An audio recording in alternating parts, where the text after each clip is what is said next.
to my mom. She doesn't have much details right now in St. Elizabeth, because that's where my grandma's side of the family's from. But I talked to some of my Team Jamaica teammates and coaches. They're fine for right now. So I guess everybody's a little antsy right now. How are they doing as far as that goes? they're doing good. Yeah, doing all right so far. Okay. And after you got a chance to play on the Jamaican team this year, what was that experience like for you? How has that helped you?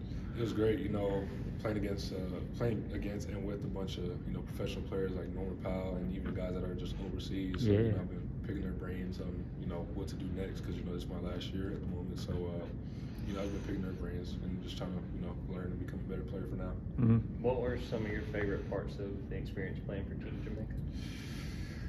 Favorite experience? Probably just being one of the youngest on the team, really, because I'm playing with guys that have 2 kids at home that are married. So I'm just asking them stuff about life, like overseas, like what countries are good to go to, what countries aren't good to go to, and just just getting life advice. Were they kind of treating you like a little brother, or how do they kind of treat you when you're on the squad?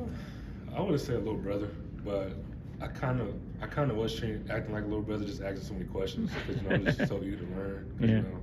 When you're around a bunch of people that have a bunch of experience in something that you want to do, you just I just want to pick their brains. And what's the biggest thing you think you brought back from that experience to what you're trying to apply on the court right now for Georgia? Probably physicality, because even playing Mexico, they were real physical, and so I just been trying to bring that here, especially to the SEC, how physical that game is. So. What's family in Jamaica having to evacuate? What's going on over there? I have a lot of family still here in Florida, or back at home in Florida, but they're staying put. Like my grandma's side of the family, they're still in St. Elizabeth. We're going to know more in the morning. So 2 exhibitions in. What do you feel like you've learned about this team? They play defense really well, especially how we're starting to pick up full court now. I really like that about our defense, that we can get out and run. How big of an adjustment was that for you? We were talking to Markel about how much y'all are pressing. What did it take for you to be able to get ready to do that this season? It took me about 25 to 30 pounds to get ready, honestly, because in the summer, just talking with Coach Crane and the coaching staff, we wanted to change how we played, and one of the biggest steps was eating right and having better weight. So I lost a lot of weight, so that's why I've been able to run better, be able to fit the style of play. So. What are you weighing now? 247, something like that. So I got to get that number on the website adjusted. What are some of the focal points that you guys are working on before the season starts? Just connectivity and really to see how we handle adversity, because we can do all the drills we can. So that's why we do those exhibitions against 2 really good Sunbelt teams, and just try to see how we handle adversity. Did you have to cut out some foods and add different foods? Yeah, I cut out a lot of foods, really, especially going to Chick-fil-A. It's one of my favorites, Zaxby's, but I've been eating factory meal plans. Coach Crane introduced me to them, so I pick out 7 to 14 meals. I usually eat it either for dinner or lunch, depending on the day. And so it's just controlling what I eat, the amount of what I eat, and what time I eat. So.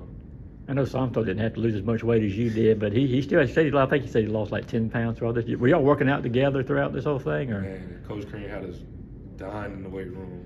We'll do these things called finishers. We'll go on a Versa climber. We'll do 500 feet. Have to run the stadium with a weighted vest, and it's all the time. So you got to beat your time the next week and the week after that. So me and Santo was in the trenches. I feel like that. How did that competition go between you guys? Were y'all beat each other, or did he how did that work?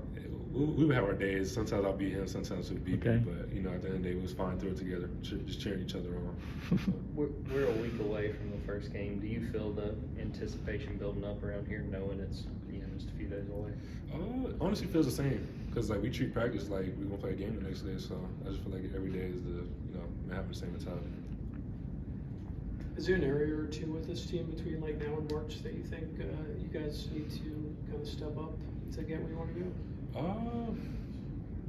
Probably just say buying in, because in the transfer portal nowadays we're getting players from everywhere, and they're usually the guy on their team. So if we want to win, there's gonna have to sacrifice something. So I say we've been doing a pretty good job with that, but if we fully do it 100%, we're gonna be a really scary team. How do you